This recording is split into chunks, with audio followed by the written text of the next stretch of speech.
So American farmers are complaining that most of them have gone bankrupt or they have unalived themselves. And the reason for this is because basically Trump has taken away all their workforce. And also because of the import tariffs that were imposed on places like China means that they are not able to import any machinery or anything, rendering their businesses completely unworkable. These are the people that voted for Trump because Trump saw that he was going to kick out all the immigrants from the United Kingdom. And now many of their lives and livelihoods are completely destroyed. So when are people ever going to learn that actually when you do something with the evil intentions of harming others, you will end up harming yourselves? So these people are begging Trump to do something about it. And he already did something about it. He got rid of the immigrants, which was their top priority, to get rid of immigrants. They have had ICE raids all over America, and farmers have been devastated by this policy as well as the tariffs. These are the people who cheered at Trump when he said that he was going to impose tariffs. And so Trump did nothing wrong. He did exactly what he said he was going to do. And these people had no ability to recognize the harm that they were going to cause themselves. And now many of them are crying because they face ruins. These Republican voting farmers are finding out the hard way. Caleb Ragland grows soybeans in Kentucky. He's voted for Trump every election since 2016. And now, he calls the current crisis Farmageddon. Why is he calling it Farmageddon? Because Trump's trade war shut down their biggest customer, China.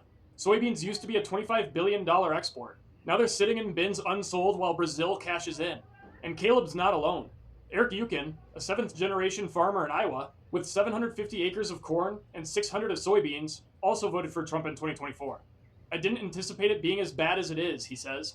You didn't remember Trump screwing you guys over his last presidency? The funniest quote he says is that it's kind of the government that's put us in this situation. Eric, you don't say. He says pigs and cattle are keeping his farm afloat, barely. But there's no clear plan from DC.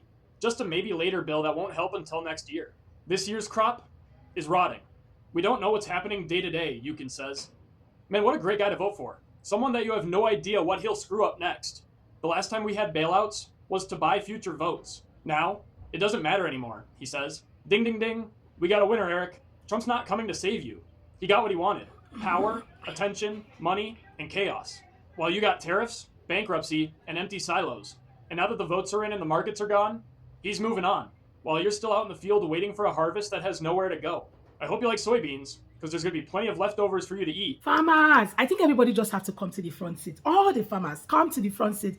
We need to have a conversation today, and this conversation is about you. Like Farmers for Trump, you all legit sat down and decided we are going to deport the immigrant workers that work in our farms. And the only way to do that is to come out in mass and vote for somebody who promised mass deportation. And now that they have deported these people, you are now freaking out because nothing is left for you, because nobody is ready to come help you for harvest. Yes, we understand this is harvest season and you all are looking for those immigrant laborers who were ready to work for you, and you actually told them, see, we had enough of you. We need you guys to go back to your country. And the best way is to vote against their own interests. And of course, including yours, okay? Well, guys, you're welcome back again to the channel. It's so good to have you. Thank you so much for clicking when you saw this video. So we're going to watch some of these farmers and some of these videos. Then I'll come back with the commentary. Please consider subscribing. Give the video a thumbs up. Drop your thoughts in the comment. And let's go watch. Credit to our creators on this video. Let's go. Farmers are going bankrupt in waves, right? We see that. But here's the thing. The very man that most of them voted for lit half the match. And every time a family farm dies, somehow it's the billionaires and corporations walking away with more land. You think that's a coincidence? Let's start with the trade war in 2018. Trump slapped tariffs on China. Soybean exports gone. Prices crashed. And farmers sat on mountains of crops that they couldn't sell. Then came the bailouts. $28 billion in so-called aid. But look at the receipts, right? The top 10% of farms swallowed most of that money. Small family-owned farms? Pennies. Folks in Arkansas and the Midwest saw their neighbors lose land, all while mega operations cashed checks. And if we fast forward to now, Trump's promise of more help, it sounded real nice on stage, huh? But the structure has not changed. The policies tilt towards whoever's the biggest, not whoever's struggling. And when those farms fold, the land doesn't vanish, it gets scooped up. Bill Gates owns over 240,000 acres. BlackRock, foreign companies, hedge funds, all buying dirt cheap. Meanwhile, Trump's administration cut back on antitrust enforcement. That meant that seeding chemical giants kept jacking up the input prices. So farmers were squeezed on both ends, paying more to plant and getting less when they sold. In the safety net, Trump gutted programs like the Conservation Stewardship Program. That rewarded small-scale sustainability, while doubling down on subsidies that benefit corporate-scale operations. So tell me again how that's helping family farms? So here's the pattern, right? Trade wars cripple markets. Bailouts feed the giants. Deregulation lets agribusiness hike costs. And the small guys, they drown. Then right on time, the billionaires show up with open checkbooks. Corporations expand and politicians spin it as bad luck, or the market. But every so-called accident clears the board for the same winners. So no, this isn't just economics, it's politics. This is design. Trump stood on stage and called himself the farmer's guy, but his policies greased the slide that pushed family farms into bankruptcy and left their land ripe for billionaires to grab. Bananas, soybeans, now farmland, different product, same empire. The only coincidence that some of us are still out here pretending that it's not on purpose. So the farmers are losing their land, the farmers who voted for Trump. And we might look at that like karma and laugh, but remember when we also said it'd be funnier if this didn't affect us too? Why do you think that Trump wants them to lose their land? Or better yet, why the billionaires want them to lose their land? Because they're going to buy it. And when they buy it, what are they going to do with it? They're going to profit. Profit from who? Us. Or better yet, everybody they claim they're cleaning up off the streets. The homeless, the ones who aren't working supposedly, the ones in detention centers, the ones that are undocumented without due process. They're going to let them lose their farms and then make us work for free. And you think it's not us? What do you think that's going to happen when they run out of the people that they're trying to collect now? They're going to collect more. Maybe not this year. Maybe not in the next few years. In 5-10 years, it'll be your turn. Because you'll be poor enough to be homeless. And it's going to be you. And me. So what are we going to do about it? This is a message to American farmers who are now suing the Trump administration because he cut the funding that they were going to get under Joe Biden. But anyways, what I'm sending to you is debt and bankruptcy. That is all. Just in case you guys didn't know, China has refused to buy one soybean, one ear of corn. They have turned away American lobster and crab. They are not touching our wheat. And the farmers are all like, y'all, the FAFO, you know what I mean? Like, in all honesty, this is what you guys wanted. Racism doesn't pay the bills. We tried to fucking tell you that you need other people to live in this world. You can't build or buy everything in America. You can't make everything in America. We all need each other on this big blue marble we call Earth. So being in Kentucky and listening to all the farmers like freaking out, it's like music to my ears. So this is what you voted for. You guys think that the word or the sentence that goes by, what a man can do, a woman can do it better, applies to you? What an immigrant can do, citizens can do it, you think it applies to you? Now, you guys are now finding out. Don't forget, I said, come to the front seat. Come and sit down. We need to talk. We need to have that conversation. How on earth will you decide that the best thing for me to do right now is to make sure that all the immigrant workers in my farm goes back to wherever they are coming from, forgetting so much, okay, that your own people might not even agree to work in your farm, okay, because of the amount, yes, the amount you actually pay those immigrants, they cannot take it, okay. So the best thing for them to do is to go to places where they can get paid higher.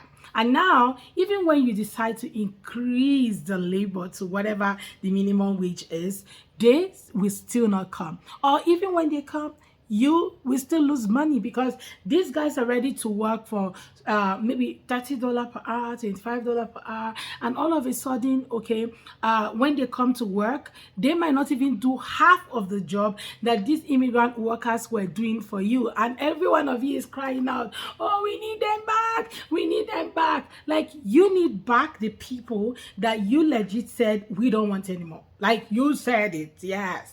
You actually said, oh, close the southern border. Close it, shut it. Shut down the southern border. Close all the borders. We need to vote for somebody who cares about Americans, who cares about us, who we have to shut down the borders and send back all the illegals, wherever they are coming from. Let them go. You guys, open the door and leave.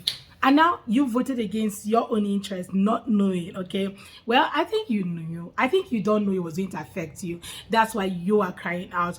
You knew it was going to hurt other people, but never knew, in fact, you never had any slightest, thought that it was going to affect you negatively, and now you are freaking out because it's affecting you. The only reason why you need these people back is because the people you were voting for, the people you guys were together doing your thing, cannot save you. Your MAGA hat cannot save you. Your red MAGA hat that you wear everywhere, your t-shirt and every thing that your merchandise, MAGA merchandise that you have, cannot save you this time. Instead, you need people who can really, like real humans, who can really save you. And now you want them back. Do you think they're going to come back? Like, do you think that whatever policies they're passing and telling you guys, oh, I think the best is for you guys to start taking care of them yourself, and they might not get citizenship, but they will get this? And do you actually think that they are going to come back? Like, they will come back? No, you don't get to think about that. You don't get to have that thought at all, because you legit said, I don't care if I get hurt in the process. Like, you thought tariff was the only issue? No. Farm workers were also going to be the issue. Even though the tariff is dealing with you right now, the farm workers that you are deported is also going to be an issue, because now you are freaking out because nobody's coming to save you. Nobody's coming for you. Nobody's helping out. MAGA, come to the front seat. At what point do you realize that raised to the seas is expensive, and you might end up paying the worst you're going to pay for the worst mistake you have ever made in your life by voting against your own self. Okay, now you guys are freaking out because it's now in the open. You guys are now realizing that you made a decision that will hurt other people, but instead it turned out to hurt you back. Talk about FAFO. This is it. Well, guys, this is all my take. I would love to hear your take too in the comment section. What do you have for these farmers who are crying out on the internet right now? Let's have your take in the comments. And please consider subscribing if you have not already. Don't forget to give the video a thumbs up so that more people can see it. And credit to all creators on this video. See you all on my next. Bye, guys.